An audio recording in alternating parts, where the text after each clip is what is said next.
Hi dears, welcome to Rubin's vlog. ഇന്നത്തെ വീഡിയോയിൽ രാവിലെ മുതൽ വൈകുന്നേരം വരെയുള്ള കുറച്ച് വിശേഷങ്ങളാണ് ഇൻക്ലൂഡ് ആക്കിയിട്ടുള്ളത്.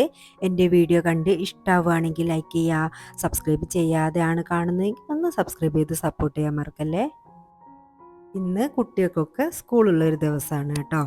അപ്പോൾ ഇതാ ഫത്തു സ്കൂളിലേക്ക് പോകാൻ വേണ്ടിയിട്ട് ബസ് കാത്ത് നിൽക്കുക. ബസ് വന്നിട്ടുണ്ട്, അപ്പോൾ അവൾ പോയിട്ടുണ്ട് കേട്ടോ. അപ്പോൾ നീനു റെനി അതിൻ്റെ മുമ്പ് പോയിട്ടുണ്ട്. അപ്പോൾ ലാസ്റ്റ് ഫത്തുവാണല്ലോ പോവുക. അപ്പോൾ അവളും പോയി കഴിഞ്ഞതിന് ശേഷം ഞാനിതാ ബ്രേക്ക്ഫാസ്റ്റ് കഴിക്കാൻ ഒരുങ്ങാണ് കേട്ടോ. ഇന്ന് പുട്ടും പഴവുമാണ് ഉണ്ടാക്കിയിട്ടുള്ളത്. ഉമ്മയിപ്പൊക്കെ ഇവിടെ ഉണ്ട് കേട്ടോ. അപ്പോൾ അവരും കുട്ടികളൊക്കെ ഒന്നിച്ച് തന്നെ ബ്രേക്ക്ഫാസ്റ്റ് കഴിച്ചിട്ടുണ്ട്. ഇനി ഞാനാണ് കഴിക്കാനുള്ളത്, പിന്നെ ഞാനും കഴിക്കട്ടെ. ഞാൻ ഒറ്റക്കാണ് ബ്രേക്ക്ഫാസ്റ്റ് കഴിക്കാനിരിക്കുന്നത് എന്നുണ്ടെങ്കിൽ ഞാൻ അന്നത്തെ ജോലികൾ എന്താണ് ഞാൻ ചെയ്യേണ്ടത് എന്നൊക്കെ ഞാൻ ഈ ഒരു ടൈമിലാണ് കേട്ടോ ഇങ്ങനെ മനസ്സിൽ കാണുക. അത് ചെയ്യണം, ഇത് ചെയ്യണം, അങ്ങനെ ചെയ്യണം, അങ്ങനെ ചെയ്യണം, അങ്ങനെയൊക്കെ ഞാൻ വിചാരിക്കുന്നത് ഈ ഒരു സമയത്താണ് കേട്ടോ. അതാ ബ്രേക്ക്ഫാസ്റ്റൊക്കെ കഴിച്ച് കഴിഞ്ഞ് ഞാൻ പാത്രങ്ങളൊക്കെ ഒന്ന് കഴുകി നമ്മളെ കൗണ്ടർ ടോപ്പൊക്കെ ഒന്ന് വൃത്തിയാക്കിയിടുകയാണ് കേട്ടോ. എന്നിട്ട് വേണം എനിക്ക് എൻ്റെ ജോലികൾക്കൊക്കെ പോകാൻ വേണ്ടിയിട്ട്. ഇന്ന് ക്ലീനിങ്ങും കാര്യങ്ങളൊക്കെ ഉണ്ട് കേട്ടോ. അപ്പോൾ അതിന് വേണ്ടിയിട്ട് പോകാൻ പെട്ടെന്ന് തന്നെ ഒരുങ്ങുകയാണ്. ഇങ്ങനെ പെട്ടെന്ന് നമ്മളിങ്ങനെ ആലോചിച്ചിരുന്ന് പിന്നെ അങ്ങനെ ടൈം കളയാതെ വേഗം തന്നെ അതിന് ഒരുങ്ങിയാലേ നമുക്ക് ആ ഒരു ഇതിലേക്ക് പെട്ടെന്ന് കടക്കാൻ കഴിയുള്ളൂ കേട്ടോ. എവിടെയെങ്കിലും ഇരുന്ന് കഴിഞ്ഞാൽ പിന്നെ നമ്മൾ പിന്നെ അവിടെ നിന്ന് അനങ്ങണമെങ്കിൽ കുറച്ച് ടൈമാവും. അപ്പോൾ അതിലും നല്ലത് വേഗം തന്നെ നമ്മളെ ജോലികളിലേക്കൊക്കെ കടന്ന് അത് പെട്ടെന്ന് തീർത്തിട്ട് എവിടെയെങ്കിലും ഇരിക്കുന്നതായിരിക്കും ഏറ്റവും നല്ലത്. അപ്പോൾ ഇതാ പെട്ടെന്ന് തന്നെ മുറ്റടിക്കാനൊക്കെ ഇറങ്ങിയിരിക്കുകയാണ്. പിന്നെ ഇതാ ഞാൻ മേലെ വന്ന് അന്ന് അലക്കാനുള്ള ഡ്രസ്സുകളൊക്കെ ഒന്ന് മെഷീനിലേക്ക് ഇട്ടതാണ്. പിന്നെ ഇതാ നമ്മൾ തലേ ദിവസം റെഡിയാക്കിയിരുന്ന റൂമില്ലേ, അതിലേക്ക് ഞാൻ ബെഡ്ഷീറ്റൊന്നും വിരിച്ചിട്ടിട്ടില്ലായിരുന്നു. അപ്പോൾ അതൊക്കെ ഒന്ന് വിരിച്ച് റെഡിയാക്കിയാൽ ആ റൂം റെഡിയായി കേട്ടോ. അപ്പോൾ ആ ബെഡ്ഷീറ്റുകളൊക്കെ ഒന്ന് നല്ലോണം തട്ടിക്കൂട്ടി വിരിച്ചിട്ട് നല്ല ഭംഗിയാണല്ലോ അല്ലേ. ക്ലീൻ ചെയ്ത റൂമിൽ ഇങ്ങനെ ബെഡ്ഷീറ്റൊക്കെ വിരിച്ചിടുകയും കൂടി ചെയ്താൽ ഒന്നും കൂടി ഭംഗി കൂടുമല്ലോ. അപ്പോൾ അതൊക്കെ ഇങ്ങനെ കഴിഞ്ഞിട്ട് നോക്കി നിൽക്കണം. അപ്പോൾ ഒന്ന് നോക്കി നിൽക്കാനൊന്നും നേരമില്ലല്ലോ. അപ്പോൾ പെട്ടെന്ന് തന്നെ വേഗം ജോലികളൊക്കെ തീർത്തിട്ട് ഞാൻ അടുത്ത സെക്ഷനിലേക്ക് പോവുകയാണ് കേട്ടോ, ക്ലീനിങ്ങിന് വേണ്ടിയിട്ട്. അതിന് വേണ്ടി പെട്ടെന്ന് തന്നെ ചെയ്യാണ് കേട്ടോ എല്ലാ കാര്യങ്ങളും. ഇന്ന് മേലെ ഭാഗം മുഴുവനും ക്ലീൻ ചെയ്തിടാനാണ് ഞാൻ ഉദ്ദേശിക്കുന്നത്. അപ്പോൾ അതാ ഞാൻ സിറ്റ് ഔട്ടിലേക്കാണ് കേട്ടോ എത്തിയിട്ടുള്ളത് മേലെയുള്ള. അപ്പോൾ അവിടെയൊക്കെ ഉള്ള കമ്പിയൊക്കെ ഒന്ന് തുടച്ചിടുകയാണ് കേട്ടോ. അതിലൊക്കെ ഇങ്ങനെ പൊടി ഇരിക്കുന്നുണ്ടാവും എങ്ങനെ ആയാലും. അത് നമ്മൾ ഇനിയിപ്പോൾ ഇന്ന് ചെയ്താൽ പിന്നെ ഒരു 2 ദിവസം കഴിഞ്ഞാൽ വീണ്ടും ചെയ്യേണ്ട അവസ്ഥയാണ് കേട്ടോ. നല്ല പൊടിയാണിപ്പോൾ, കാരണം ഭയങ്കര വെയിലും ചൂടും ആയതുകൊണ്ടായിരിക്കും. വെള്ളമൊന്നും ഭൂമിയിലേക്ക് ഇറങ്ങുന്നില്ലല്ലോ, അതുകൊണ്ട് പൊടി നല്ലോണം പറന്ന് വരുന്നുണ്ട്. ആകെ പൊടിയാണ് കേട്ടോ. ഇത് നമ്മളിപ്പം ക്ലീനിങ്ങിൻ്റെ ഭാഗമായിട്ട് ഇങ്ങനെ നോമ്പിൻ്റെ പണി അങ്ങനെയൊന്നും പറയാൻ പറ്റില്ല, കാരണം ഇതൊക്കെ എപ്പോഴും ചെയ്യേണ്ട കാര്യം തന്നെയാണ്. അപ്പോൾ അതൊക്കെ ഇങ്ങനെ ചെയ്യണം. അപ്പം ചെയ്തപ്പോൾ ഒന്ന് കാണിച്ചു തന്നേ ഉള്ളൂ കേട്ടോ. പിന്നെ നമ്മൾ ഡൈനിങ് ഹാളിലേക്കാണ് കേട്ടോ എത്തിയിട്ടുള്ളത് മേലെ. ഇനി ഇതാ സെറ്റീൻ്റെ എല്ലാ പിന്നെ മാറ്റും കാര്യങ്ങളും അങ്ങനെയുള്ള ഒക്കെ എടുത്തിട്ട് ഇതൊക്കെ ഒന്ന് അലക്കാനിടണം കേട്ടോ. ഇതൊക്കെ ഞാൻ കല്ലിൽ കൊണ്ടുപോയിട്ട് അലക്കുക കേട്ടോ ചെയ്യുക. ഈ ക്ലീനിങ്ങിന് ഒരു മന്ത്ലി ക്ലീനിങ് തന്നെ പറയാം കേട്ടോ, കാരണം മാസത്തിലൊരു പ്രാവശ്യം ഞാൻ ഇങ്ങനെയാണ് കേട്ടോ എല്ലാ ജോലികളും ചെയ്യുക. അപ്പോൾ നമ്മൾ നോമ്പ് കൂടി ആകുമ്പോൾ നമ്മളെ മനസ്സും ശരീരവും നമ്മളെ വീടും ഒക്കെ ഒന്ന് ഒരുങ്ങണമല്ലോ. അതിന് വേണ്ടിയിട്ടുള്ളതാണല്ലോ നമ്മൾ നോമ്പിൻ്റെ പണി എന്ന് പറഞ്ഞിട്ട് ചെയ്യുന്നത്. അപ്പോൾ അതിൻ്റെ മാറ്റും കാര്യങ്ങളൊക്കെ ഒന്നെടുത്ത് സെറ്റൊക്കെ ഒന്ന് തട്ടിക്കൊട്ടി അതിൻ്റെ കുഷ്യനൊക്കെ ഒന്നെടുത്ത് മാറ്റി സെറ്റിൻ്റെ ആ മരമൊക്കെ ഒന്ന് തുടച്ചിടണം കേട്ടോ. അപ്പോൾ കുഷ്യനൊക്കെ എടുത്ത് മാറ്റിയാലേ നമുക്ക് അതിന് പറ്റുള്ളൂ. കുഷ്യൻ്റെ അടിയിലൊക്കെ ഒരു മാറാല പിടിച്ചതുപോലെ ഉണ്ടാവും കേട്ടോ. നമ്മളിനി എത്ര ക്ലീൻ ചെയ്താലും അത് ഇടയ്ക്ക് ഇങ്ങനെ ചെയ്തിട്ടില്ല എന്നുണ്ടെങ്കിൽ അതുണ്ടാവും കേട്ടോ. അതുപോലെ നമ്മളെ കട്ടിലിൻ്റെ അടിയിൽ ഒക്കെ ഇങ്ങനെ മാറാല പിടിച്ചതുപോലെ ഉണ്ടാവും. ഒക്കെ ഇടയ്ക്ക് നമ്മളൊന്ന് തുടച്ച് നന്നാക്കണം. അല്ലെങ്കിൽ ഇതുപോലെ ഇങ്ങനെ തുടച്ചിട്ടില്ലെങ്കിൽ ഒരു ഉണങ്ങിയ തുണി വെച്ചിട്ട് തുടച്ചാൽ തന്നെ പെട്ടെന്ന് ക്ലിയർ ആയി കിട്ടും കേട്ടോ. ഇപ്പം നനഞ്ഞ തുണി തന്നെ വേണമെന്നില്ല, ഉണങ്ങിയ തുണി കൊണ്ടാകുമ്പോൾ പെട്ടെന്ന് തന്നെ ഇങ്ങനെ മാറാല പിടിച്ചെടുക്കുന്ന ഒട്ടി പിടിച്ചെടുക്കുന്നതൊക്കെ പെട്ടെന്ന് പോരും കേട്ടോ. അപ്പോൾ പിന്നെ ഇങ്ങനെ എല്ലാ ഭാഗങ്ങളും തുടച്ചിടുകയാണ് കേട്ടോ. നല്ല പൊടി ഇരിക്കുന്നുണ്ട് കേട്ടോ. എവിടെ നിന്നാണ് ഈ പൊടി വരുന്നത് എന്ന് നമുക്ക് തോന്നിപ്പോകും കേട്ടോ തുടക്കുന്ന സമയത്ത്. വീട് മൊത്തം വലിച്ചിട്ടിട്ട് ആ ദിവസം മുഴുവൻ ടയേർഡാവുന്നതിലും നല്ലത് ഓരോരോ ഭാഗങ്ങൾ നമ്മൾ ചെയ്തു പോകുന്നതാണ് നല്ലത്. ഇല്ലാന്നുണ്ടെങ്കിൽ ഭയങ്കരമായിട്ട് മടിയും ക്ഷീണവും ഒക്കെ ആയിരിക്കും കേട്ടോ. അപ്പോൾ ഓരോ ഭാഗം ക്ലീൻ ചെയ്ത് അങ്ങനെ അങ്ങനെ പോവുകയാണെങ്കിൽ നമുക്ക് എവിടെയെങ്കിലും പോകണം തോന്നിയാലോ, ഇനിയിപ്പോൾ നമ്മളെ വീട്ടിലേക്ക് ആരെങ്കിലും വരുന്നുണ്ട് എന്ന് പറഞ്ഞാലോ, പിന്നെ ബാക്കിയുള്ള പണികളൊക്കെ അവിടെ കിടന്ന് ആകെ അലങ്കോലാവുമല്ലോ. അപ്പോൾ അതിലും നല്ലത് ഒരു ഭാഗം തിരഞ്ഞെടുക്കുക, എന്നിട്ട് ആ ഭാഗം വൃത്തിയായിട്ട് അങ്ങ് ചെയ്യുക. പിന്നെ ആ റൂമിലേക്ക് പോയിട്ട് നമുക്ക് ആ പണിയുണ്ട് ഈ പണിയുണ്ട് എന്ന് പറയേണ്ട ഒരു ഗതി വരുത്താതെ അങ്ങനെ എല്ലാം അങ്ങ് വൃത്തിയാക്കി അങ്ങ് എടുക്കുക.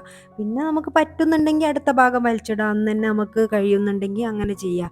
അതായിരിക്കും കേട്ടോ ഏറ്റവും നല്ലത്. ക്ലീനിങ്ങിൻ്റെ ഏറ്റവും നല്ലൊരു കാര്യം അതാണ് കേട്ടോ, നമ്മൾ ശ്രദ്ധിക്കേണ്ട. ഇങ്ങനെ ഓരോ ഭാഗം തിരഞ്ഞെടുത്ത് കുറച്ച് കുറച്ച് ഇങ്ങനെ ചെയ്ത് പോവുകയാണെങ്കിൽ നമ്മളെ വീട്ടിൽ ജോലിക്ക് ഒരാളെ വെക്കേണ്ട ആവശ്യമൊന്നുമില്ല. നമുക്ക് നല്ലതല്ലേ ജോലികളൊക്കെ ചെയ്യുന്നത്. കഴിയുന്നുണ്ടെങ്കിൽ അതായിരിക്കും കേട്ടോ ഏറ്റവും നല്ലത്. ഇത് നമ്മൾ ഒന്നായിട്ട് ചിന്തിക്കും, അപ്പോഴാണ് നമുക്ക് ഒരാളെ കിട്ടിയിരുന്നെങ്കിൽ എന്നൊക്കെ ഇങ്ങനെ തോന്നുക.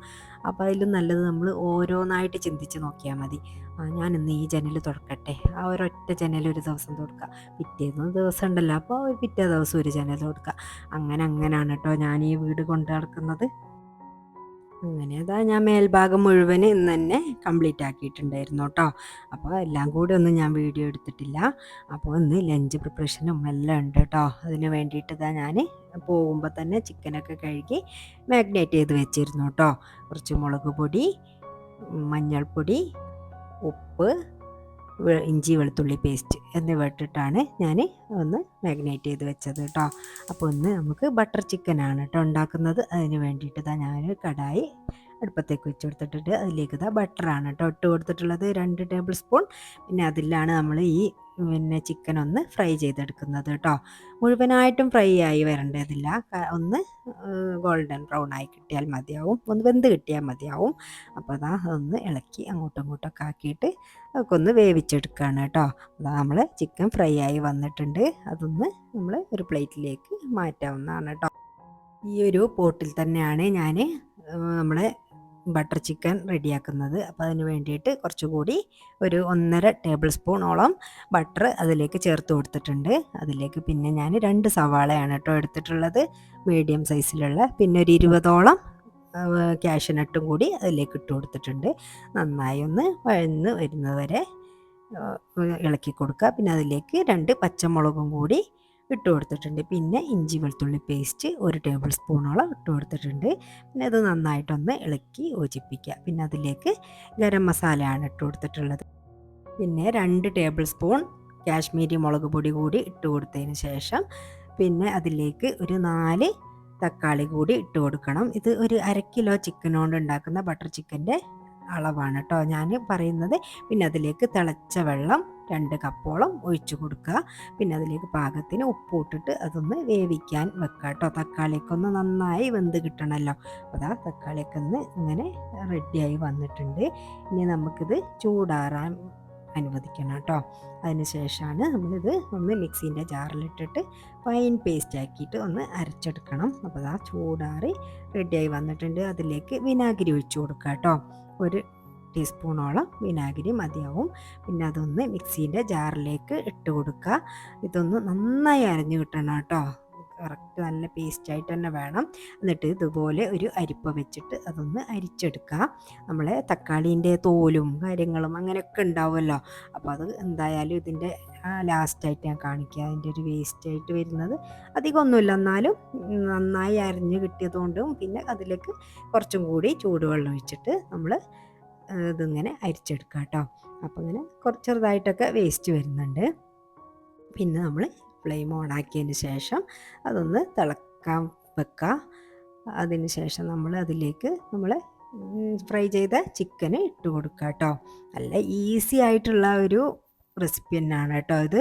നല്ല ടേസ്റ്റിയുമാണ് ഇത്. നമുക്ക് അതിൻ്റെ മേലേക്ക് പിന്നെ ഞാൻ കസൂരി മേത്തിയാണ് ഇട്ട് കൊടുത്തിട്ടുള്ളത്. പിന്നെ 2 ടേബിൾ സ്പൂണോളം കെച്ചപ്പും കൂടി ഒഴിച്ചു കൊടുക്കുന്നുണ്ട്.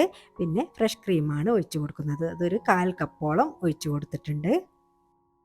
പിന്നെ അതിലേക്ക് നമ്മൾ 1 ടേബിൾ സ്പൂണോളം ബട്ടറും കൂടി ചേർത്ത് കൊടുക്കുക. പിന്നെ നന്നായി ഒന്ന് ഇളക്കി യോജിപ്പിച്ചാൽ നമ്മളുടെ ബട്ടർ ചിക്കൻ ഇവിടെ റെഡി ആയിട്ടുണ്ട് കേട്ടോ. നല്ല ടേസ്റ്റ് ഉണ്ടായിരുന്നു കേട്ടോ. ഈ കറി എനിക്ക് ഭയങ്കര ഇഷ്ടമാണ്. അപ്പോൾ ദാ നമ്മളെ കറി റെഡി ആയിട്ടുണ്ട്. ഇനി നമുക്ക് കുറച്ച് നെയ്ച്ചോറും കൂടി ഉണ്ടാക്കാം കേട്ടോ. അപ്പോൾ ലഞ്ചാണല്ലോ, അപ്പോൾ അതാണ്. പിന്നെ നമ്മൾ നൈറ്റൊക്കെ ആണെങ്കിൽ നമ്മൾ പൊറോട്ട അല്ലെങ്കിൽ നാന് അതിനൊക്കെ അങ്ങനെ പത്തിരി അങ്ങനെയൊക്കെയാണ് കേട്ടോ ഉണ്ടാക്കുക. ഇത് ഉച്ചക്കായതുകൊണ്ട് ഞാൻ ഇതിന് നെയ്ച്ചോറാണ് കേട്ടോ ഉണ്ടാക്കിയിട്ടുള്ളത്. അപ്പോൾ അതിന് വേണ്ടിയിട്ട് നെയ്യും സൺഫ്ലവർ ഓയിലും വെളിച്ചെണ്ണയും ഒക്കെ ഒഴിച്ച് കൊടുത്തിട്ടുണ്ട്. ഞാനിതിൻ്റെ മുമ്പ് എങ്ങനെയാണ് നെയ്ച്ചോറ് വെക്കുന്നത് എന്നൊക്കെ കറക്റ്റ് കാണിച്ചിട്ടുണ്ട് കേട്ടോ. അതാണ് ഞാനിതിൽ നെയ്ച്ചോറിൻ്റെ അങ്ങനെ കറക്റ്റായിട്ട് പറയാത്തത്. പിന്നെ അതിലേക്ക് ഞാൻ വലിയ ഉള്ളി ഇട്ട് കൊടുത്തിട്ടുണ്ട് കേട്ടോ, ഒരു കഷ്ണം. പിന്നെ അതൊന്നങ്ങനെ റെഡി ആയതിന് ശേഷം നമ്മൾ അരി എടുക്കുന്നത് എത്രയാണോ അതിൻ്റെ ഇരട്ടി വെള്ളം അങ്ങനെയാണ് കേട്ടോ എടുക്കുന്നത്. നമ്മൾ ഒരു കപ്പ് അരിയാണെങ്കിൽ 2 കപ്പ് വെള്ളം, ആ ഒരു രീതിയിൽ തന്നെയാണ് കേട്ടോ ഞാൻ വെള്ളം എടുക്കാറ്. പിന്നെ അതിലേക്ക് പാകത്തിന് ഉപ്പ് ഇട്ട് കൊടുക്കുക. പിന്നെ തിളച്ചതിന് ശേഷം അരി ഇട്ട് കൊടുക്കുക. അങ്ങനെ തന്നെയാണ് കേട്ടോ വെക്കുന്നത്. എനിക്ക് കുക്കറിൽ നെയ്ച്ചോറ് വെക്കുന്നതിനേക്കാളും ഇഷ്ടം ഇങ്ങനെ നമ്മൾ അടുപ്പിൽ പോട്ടിൽ വെക്കുന്നതാണ് കേട്ടോ ഇഷ്ടം. അതിനാണ് കൂടുതൽ ടേസ്റ്റായിട്ട് എനിക്ക് തോന്നിയിട്ടുള്ളത് കേട്ടോ. അപ്പോൾ അതാ നമ്മൾ വെള്ളമൊക്കെ തിളച്ച് വന്നിട്ടുണ്ട്. അതിലേക്ക് നമ്മൾ കഴുകി വെച്ച അരി ഇട്ട് കൊടുക്കുകയാണ് കേട്ടോ. അപ്പോൾ നെയ്ച്ചോറ് വെക്കാനൊക്കെ ഭയങ്കര സിമ്പിളാണ് കേട്ടോ. നമ്മൾ വിചാരിക്കും അറിയാത്ത സമയത്തൊക്കെ ഇതൊക്കെ ഭയങ്കര പണിയാണെന്ന്. പക്ഷേ ഏത് കാര്യവും നമ്മൾ ചെയ്ത് നോക്കിയാലും അറിഞ്ഞാലും മാത്രമേ നമുക്കത് ഈസി ആവുള്ളൂ.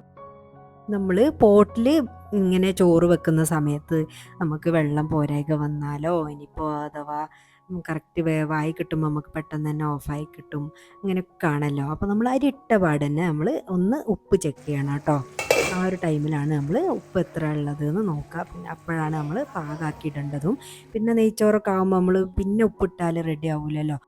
പിന്നെ നമ്മൾ എത്ര വെള്ളത്തിൽ കലക്കി ഒഴിച്ചിട്ടോ അങ്ങനെ ഒന്നും ഒരു കാര്യവുമില്ല. കാരണം നെയ്ച്ചോറൊക്കെ ആകുമ്പോൾ നമ്മൾ കറക്റ്റ് വെള്ളമാക്കി ഒഴിച്ചിട്ടും ഉണ്ടാവും. പിന്നെയും വെള്ളമാകുമ്പോൾ പിന്നെ അപ്പോഴായിരിക്കും ചോറൊക്കെ ഇങ്ങനെ കുഴഞ്ഞ് ഒട്ടി പിടിച്ച് അങ്ങനെയൊക്കെ ആവുക കേട്ടോ. അപ്പോൾ ആ ഒരു ടൈമിൽ നമ്മൾ ഉപ്പൊക്കെ നോക്കാൻ വേണ്ടിയിട്ട് ശ്രദ്ധിക്കുക. അപ്പോൾ നമ്മളെ ഗീ റൈസൊക്കെ ഇവിടെ റെഡി ആയി കിട്ടിയിട്ടുണ്ട് കേട്ടോ. കറക്റ്റ് വെന്ത് തമ്മിലൊട്ടാത്ത നല്ല അടിപൊളി റൈസാണിത്.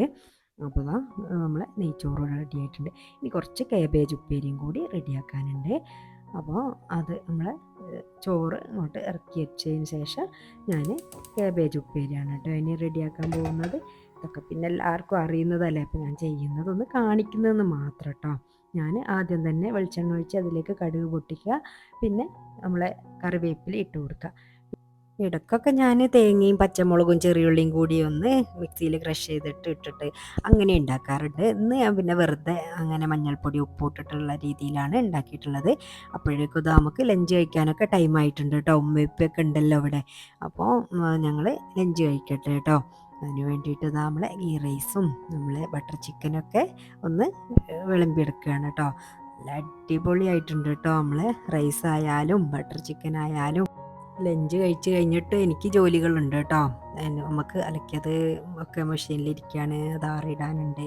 പിന്നെ നമ്മൾ ഒന്ന് മേലൊക്കെ കഴുകി റെഡിയായി നിൽക്കുമ്പോഴേക്കും ഒന്ന് റെസ്റ്റ് എടുക്കുമ്പോഴേക്കും നമ്മളെ കുട്ടികൾ വരാനുമായി. പിന്നെ ഇവർ പോവുകയാണല്ലോ, പിന്നെ ആ ഒരു വിഷമമുണ്ട് കേട്ടോ. അപ്പോൾ ഞങ്ങൾ ഫുഡ് കഴിക്കാൻ വേണ്ടിയിട്ട് ഒക്കെ വിളമ്പി വെക്കുകയാണ്. അപ്പം ബട്ടർ ചിക്കനൊക്കെ കാണുമ്പോൾ തന്നെ നല്ല അടിപൊളിയായിട്ട് തോന്നുന്നില്ലേ? കാരണം നല്ല ടേസ്റ്റ് ഉണ്ടായിരുന്നു കേട്ടോ അത്. പിന്നെ എനിക്കിത് പത്തിരീൻ്റെ കൂടെയൊക്കെ ഭയങ്കര ഇഷ്ടമാണ് കേട്ടോ ഈ ബട്ടർ ചിക്കൻ കഴിക്കാൻ വേണ്ടിയിട്ട്. ശരിക്കിത് പൊറോട്ട, പത്തിരി അല്ലെങ്കിൽ നമ്മൾ പൂരി അതിനൊക്കെ നല്ല മാച്ചാണ് കേട്ടോ ഈ ഒരു കറി. അപ്പോൾ കാബേജ് ഉപ്പേരിയും ബട്ടർ ചിക്കനും നെയ്ച്ചോറുമാണ് കേട്ടോ ഒന്ന് ഉണ്ടാക്കിയിട്ടുള്ളത്. അപ്പോൾ ഞങ്ങൾ അതൊക്കെ കഴിച്ചതിന് ശേഷം ഉമ്മയും വീട്ടിലേക്ക് തിരിച്ച് പോവുകയാണ് കേട്ടോ. അപ്പോൾ ഇന്നത്തെ വിശേഷങ്ങൾ ഇത്രയൊക്കെയാണ്. എൻ്റെ വീഡിയോ കണ്ട് ഇഷ്ടമായിട്ടുണ്ടെങ്കിൽ ലൈക്ക് ചെയ്യുക. സബ്സ്ക്രൈബ് ചെയ്യാതെയാണ് കണ്ടതെങ്കിൽ ഒന്ന് സബ്സ്ക്രൈബ് ചെയ്ത് സപ്പോർട്ട് ചെയ്യാൻ മറക്കല്ലേ. നിങ്ങളുടെ ഫ്രണ്ട്സൊക്കെ ഒന്ന് ഷെയർ ചെയ്ത് കൊടുക്കുക. നിങ്ങളുടെ വാല്യുബിളായിട്ടുള്ള കമൻറ്റുകൾ അറിയിക്കുക. Thanks for watching. ബൈ.